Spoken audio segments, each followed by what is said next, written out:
Assalamualaikum warahmatullahi wabarakatuh. Halo teman-teman semuanya, kita berjumpa lagi dalam kesempatan yang sangat baik ini dalam channel NLP Spiritual Motivasi. Masih bersama saya Ahmad Fatahillah. Baik, di video kali ini insya Allah bahasnya ya sesuatu yang sangat menyenangkan bagi teman-teman yang terutama masih jomblo, masih muda, masih belum menemukan pasangan. Apa itu?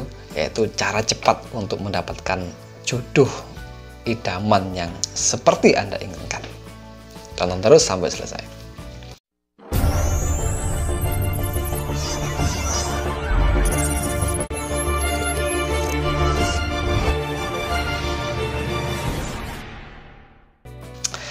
Baik, begini teman-teman. Apa yang melatar belakangi seseorang itu cepat atau lambat mendapatkan pasangan hidup atau jodoh? Apakah nasibnya lagi muncul? Apakah sudah takdirnya seperti itu atau apa? Nah, jawabannya pasti ya memang sudah takdirnya pasti itu. Nah, tetapi di sini kita nggak membahas masalah takdir lebih jauh karena itu sangat kompleks. Insya Allah di video yang lain akan saya bahas tentang takdir jodoh secara khusus. Nah, di video ini saya akan membahas rahasia jodoh, cepat mendapatkan jodoh dari konsep psikologi ya. Nah, begini. Kalau teman-teman perhatikan, pernah nggak teman-teman menemui ada seorang anak yang masih sangat muda sudah menikah? Atau ada orang yang sudah tua baru menikah? Atau di umur lanjut baru menikah? Begitu. Pernah nggak? Pasti pernah ya kan? Nah, apa? Pertanyaannya adalah, apa yang melatar belakangi seseorang itu cepat mendapatkan jodoh dan lama mendapatkan jodoh? Nah, di sini yang perlu kita pahami, begitu. Rahasianya adalah karena seseorang yang cepat mendapatkan jodoh, ini karena keputusannya dia ingin segera menikah. Sedangkan seseorang yang di umur tua mendapatkan jodoh atau lama banget nggak dapat jodoh, akhirnya menikah di usia tua, itu pun karena keputusannya yang dia pilih untuk menikah di usia tua, begitu. Keputusan, itulah jawabannya. Itulah konsep psikologi yang melatar belakangi seseorang itu mendapatkan jodoh cepat atau lambat, begitu. Coba Anda lihat foto ini ya. Ini ada seorang anak yang masih SMP. Ya, katakanlah umurnya 15 tahun atau 16 tahun, tapi dia sudah menikah di umur yang sangat muda sekali. Nah, apa keputusannya? Keputusannya adalah dia menikah di usia tersebut, begitu. Jelas ya? Ya, meskipun ini memang ada adat yang seperti itu, ini karena adat gitu loh. Tetapi adat itulah yang memutuskan. Nah, sekali lagi, keputusan itulah yang menentukan seseorang mendapatkan jodoh atau enggak. Begitu pula seseorang yang menikah di usia tua. Saya punya saudara, dia menikah di usia 45 tahun ya. Dia baru menikah. Anaknya sekarang 1. Kenapa? Ya karena dia memutuskan di usia tersebut. Nah, di usia-usia sebelumnya apakah dia nggak ingin nikah? Dia ingin nikah. Tetapi dia tidak ada usaha yang ekstra untuk mendapatkan jodoh. Akhirnya jodoh nggak akan datang. Kenapa? Karena dia sudah memutuskan untuk tidak menikah terlebih dahulu. Dia sudah memutuskan untuk membujang terlebih dahulu sampai betul-betul dia merasa siap baru dia menikah. Ya. Di usia dia 45 tahun dia baru menikah, begitu. Itu keputusan. Jelas ya. Nah, contoh lain adalah ada seorang yang sudah tua renta baru menikah. Atau bahkan seorang kakek-kakek menikah dengan seorang wanita yang masih sangat muda, begitu. Kebalikannya juga ada. Seorang ibu-ibu sudah punya anak 5, kemudian menikah dengan seorang pria yang masih sangat muda. Umurnya masih 18 tahun, begitu. Nah, pertanyaannya adalah, apa yang melatar belakangi hal itu? Jawabannya adalah keputusan itu. Keputusan itulah yang menentukan seorang mendapatkan jodoh dengan siapa atau mendapatkan jodoh di usia berapa. Itu keputusannya, gitu loh. Ya. Nah, seseorang yang masih muda tadi, seorang anak SMP yang sudah menikah, ini karena dia memutuskan untuk menikah, begitu. Ada seorang yang mencari jodoh nggak dapat-dapat. Kok bisa seperti itu? Bahkan sudah berdoa ke kiai atau bahkan ke dukun minta jampi-jampi biar segera mendapatkan jodoh. Tapi tetap saja nggak dapat-dapat gitu loh. Apa alasannya? Ya karena dia memutuskan untuk tetap membujang. Ya memang ada seseorang yang habis dari dukun ya supaya cepat laku, cepat menikah, dia akhirnya menikah. Itu karena secara psikologinya dia sudah memutuskan untuk menikah. Karena dorongan dari dukun, atau dorongan dari doanya kiai mungkin, atau dari doanya sendiri gitu, yang mempengaruhi psikologinya, akhirnya dia berani memutuskan untuk segera menikah atau memilih pasangan begitu. Nah, pertanyaannya adalah kenapa seseorang itu bisa memutuskan segera menikah atau memutuskan masih memujang dulu begitu. Nah, keputusan ini ternyata sangat dipengaruhi dari pilihan hidupnya begitu. Dan pilihan hidup sangat dipengaruhi dari belief system, yaitu prinsip yang dia yakini seperti apa begitu. Nah, prinsip inilah titik poinnya yang harus kita perbaiki, yang kita garap. Seseorang yang cepat mendapatkan jodoh, cepat menikah, itu karena punya prinsip bahwasanya lebih baik menikah di usia muda. Bisa jadi alasannya begini ya, prinsipnya begini yang dia yakini. Menikah di usia muda itu nanti kalau sudah punya anak banyak, masih muda gitu loh, belum cepat tua sehingga masih bisa merawat anak dan sebagainya. Itu bisa jadi. Atau bisa juga menikah di usia muda untuk menghindari perzinaan. Nah, seperti itu. Itulah yang melatar belakangi seseorang untuk memilih dan memutuskan segera menikah. Ya otomatis dia mendapatkan jodoh. Dia mudah mendapatkan jodoh, begitu. Jelas ya? Meskipun dalam kasus tadi seorang anak yang masih SMP itu menikah, itu karena lingkungan, ada faktor adat istiadat setempat yang mengharuskan nikah di usia dini. Secara psikologis si anak ini juga memutuskan untuk menikah karena mengikuti keputusan lingkungan. Jelas ya? Nah, begitu. Tetap saja itu adalah sebuah keputusan. Nggak ada tanpa keputusan, nggak ada. Nah, coba Anda renungkan kembali. Terutama teman-teman yang sudah menikah. Anda memilih siapa? Anda menikah di usia berapa? Itu pasti karena keputusan. Ya kan? Meskipun Anda dipilihkan oleh orang tua, Anda dijodohkan orang tua, tetapi tetap saja Anda memutuskan mau untuk dipilihkan. Atau Anda mengikuti keputusannya orang tua Anda. Anda memutuskan mengikuti keputusan orang tua Anda. Begitu. Tetap saja itu keputusan Anda sendiri kok. Orang lain, mungkin orang tua ataupun lingkungan itu hanya mendorong saja. Tapi kembali lagi ke diri kita sendiri yang memutuskan. Akhirnya begitu. Dan keputusan itu dari pilihan ya. Dan pilihan ini dari sebuah prinsip yang dia yakini itu ya. Saya punya teman sekarang umurnya sudah 30 tahun lebih ya. Dia menikah mungkin sudah 2 tahunan. Dia menikah di umur 30 tahun lebih ya. Dulu waktu dia umur 25 tahun entah berapa itu ya, dia ketemu saya ngobrol-ngobrol gitu ya, sambil bergurau dia ngomong, saya nanti nggak bakal menikah kok, kecuali kalau saya sudah berumur 30 lebih baru menikah. Dia ngomong begitu sama saya. Dia ngomong begitu sama saya. Akhirnya ya kejadian gitu loh. Keputusannya dia menikah di usia 30 tahun lebih.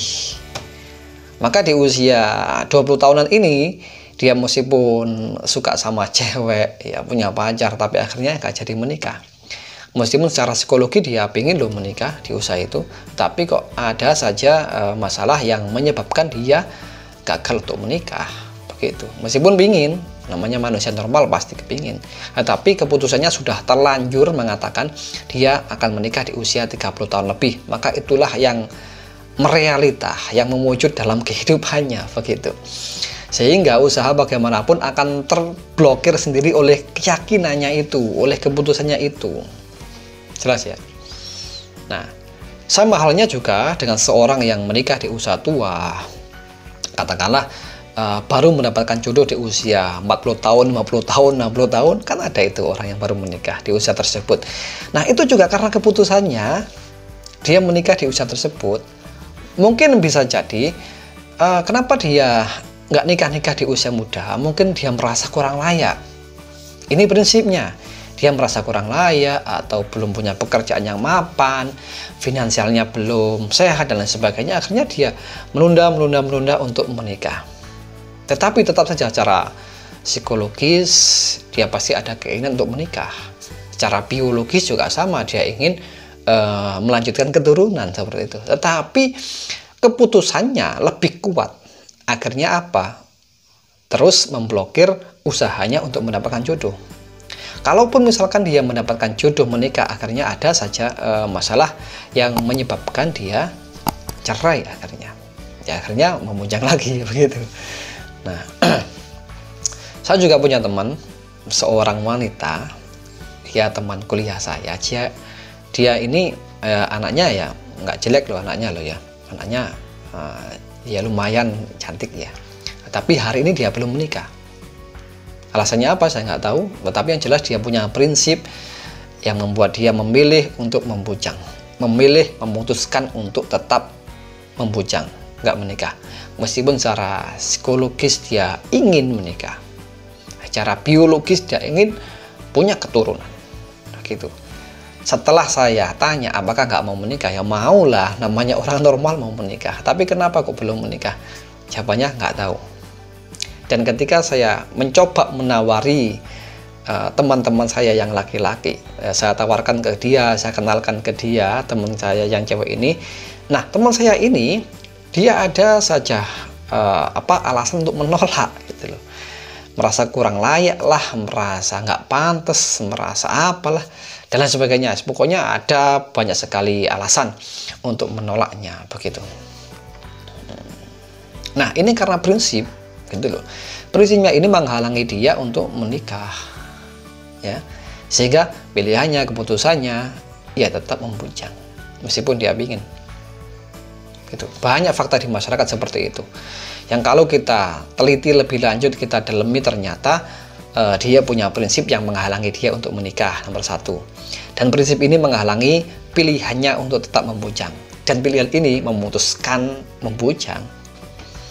Sehingga hasilnya bagaimanapun dia berusaha, dia pengen nikah, kalau ini masih belum diperbaiki ya nggak ada hasil. Begitu. Nah, inti persoalannya adalah pada prinsip sebetulnya.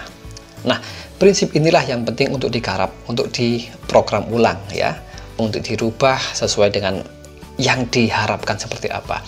Masalah prinsip ini kan ada pada belief system, ada pada pikiran bawah sadar. Ini perlu diterapi istilahnya ya, dibentuk ulang, dikoreksi, dievaluasi apa yang menyebabkan seorang itu lama mendapatkan jodoh. Perlu dievaluasi lagi, perlu diperbaiki supaya nanti bisa menghasilkan suatu pilihan yang tepat dan pas begitu. Nah, akhirnya dari pilihan akan menghasilkan suatu keputusan yang tepat pula, dan keputusan akan menghasilkan sesuatu yang baik untuk dirinya. Begitu. Nah, bisa jadi teman-teman yang selama ini belum menikah masih sulit mencari jodoh ya. Bisa jadi karena memiliki prinsip yang menghalangi Anda mendapatkan pasangan. Begitu. Nah, prinsip inilah yang harus Anda cari apa kira-kira ya. Jangan-jangan Anda selama ini masih punya prinsip menikah itu sulit, menafkahi keluarga itu sulit, membahagiakan keluarga itu nggak bisa, atau dan lain sebagainya ya. Karena menikah itu kan pasti butuh tanggung jawab besar ya. Nah, itu mungkin yang menjadi prinsip selama ini, sehingga dalam pikiran bawah sadar Anda memutuskan untuk tetap membujang. Itulah yang menyebabkan seseorang nggak dapat untuk mendapatkan jodoh seperti itu. Jelas ya. Nah, masalah prinsip ini, yang namanya prinsip itu kan sifatnya relatif, tidak benar mutlak, juga tidak salah mutlak. Bagi orang lain bisa jadi prinsip Anda salah, tapi bagi diri Anda sendiri itu benar. Karena definisi prinsip adalah sesuatu yang Anda yakini kebenarannya. Gitu.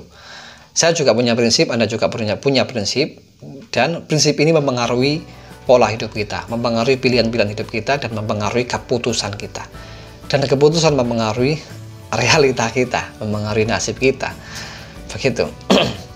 Nah, Saya juga mengalami hal seperti itu. Mungkin saya menikah ini di usia yang bisa dikatakan nggak terlalu muda lagi ya. Saya menikah di usia 33 tahun kalau nggak salah itu ya. Ya kalau sampai sekarang sudah 3 tahunan menikah. Saya sekarang sudah umur 35 tahun lebih ya.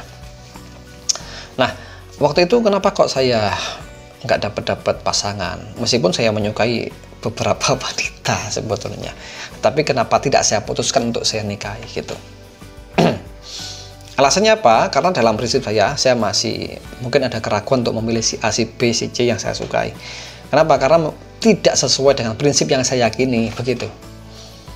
Akhirnya ya suatu hari karena mungkin usia semakin tua, akhirnya saya paksa diri saya untuk memutuskan siapa yang saya nikahi begitu. Nah, karena sudah saya putuskan dengan tekad bulat, maka tidak lama loh. Hanya dalam hitungan bulan, 3 bulan ya, 3 bulan saya menikah. Nah, akhirnya setelah saya putuskan bulat, tiba-tiba lingkungan, alam semesta, dan potensi dalam diri saya itu mendukung untuk segera menemukan wanita yang pas untuk dinikahi begitu ya,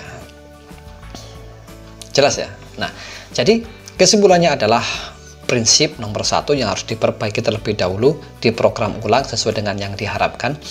Prinsip-prinsip yang menyulitkan itu tolong dibuang saja ya, karena itu ya yang membuat kita itu hidupnya nggak enak, hidupnya nggak nyaman, hidupnya malah menyiksa diri sendiri ya. Ini prinsip-prinsip ini yang harus kita buang, kita rubah gitu loh. Termasuk prinsip dalam mencari jodoh.